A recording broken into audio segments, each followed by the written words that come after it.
لو مسافر نہ سمجھو میں آیا نہیں ہوں، بلایا گیا ہوں، ایک مہمان بنا کر، ایک مہمان بنا کر ستایا گیا ہوں، میں رویا نہیں ہوں، رلایا گیا ہوں۔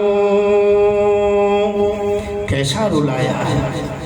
خیمہ جلایا، خیمہ جلایا، سامان بھی لوٹا، گنچا بھی ٹوٹا، گلشتہ بھی چھوٹا، بہشت بری میں مکہ بن رہا ہے، بہشت بری میں مکہ بن رہا ہے، میں اجڑا نہیں ہوں، بسایا گیا ہوں، میں اجڑا نہیں ہوں، بسایا گیا ہوں۔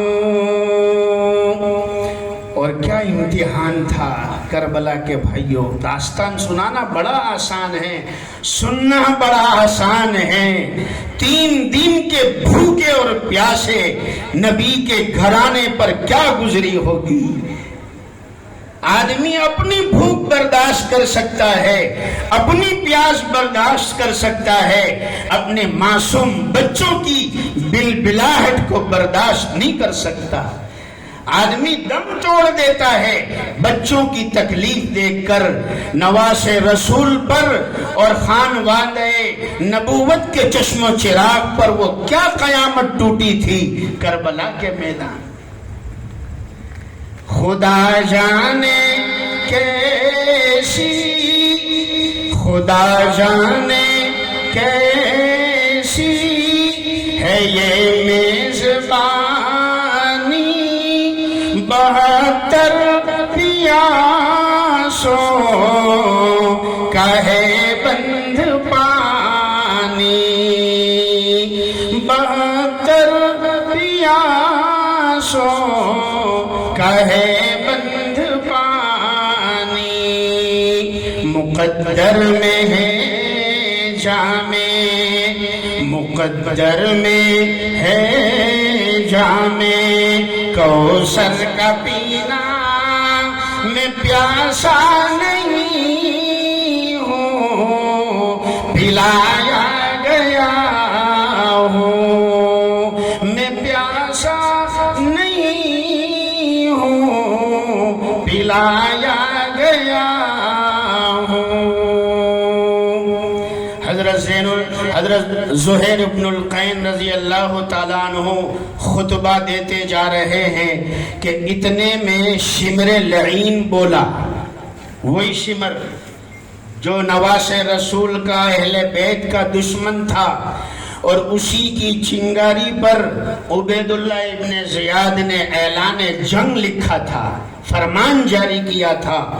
شمر بولا اس لیے کہ زہیر ابن القین کا ہر تیر، یعنی ان کی نصیحتوں کا ہر تیر صحیح جگہ پر جا رہا تھا، لوگوں پر اثر ہو رہا تھا، قریب تھا کہ بہت سارے لوگ پلٹ جاتے۔ شمر بولا اور پانی گیٹ کے میرے بھائیوں، پانی گیٹ کی میری بہنوں، ہر اس جگہ پر شمر ہوتا ہے، اور شمر چاہتا ہے کہ مسلمانوں کی 2 جماعت اور ٹکڑی کے درمیان کبھی صلح نہ ہو، کبھی اتفاق نہ ہو۔ وہاں ہر موقع پر شمر ہوتا ہے، یعنی شیطان ہوتا ہے۔ شمر نے کہا اے بڈھے بن کر اپنی بکواس کو، تیری بکواس سن کر ہمارا دماغ خراب ہو رہا ہے، تو سپاہی حسینی سپاہی نے عجیب جواب دیا، فرمایا اے زہیر، حضرت زہیر نے فرمایا اے لعین، اے بدبخت، میں تو تجھ سے بات کرنا پسند نہیں کرتا ہوں، تو اتنا بے غیرت ہے، اتنا بے غیرت ہے، اگر تجھ میں حیا ہوتی، شرم ہوتی تو کبھی بھی نواز رسول کے ساتھ اور نواز رسول کے گھرانے کے ساتھ خون کی ہولی کھیلنے کے لیے تیار نہ ہو۔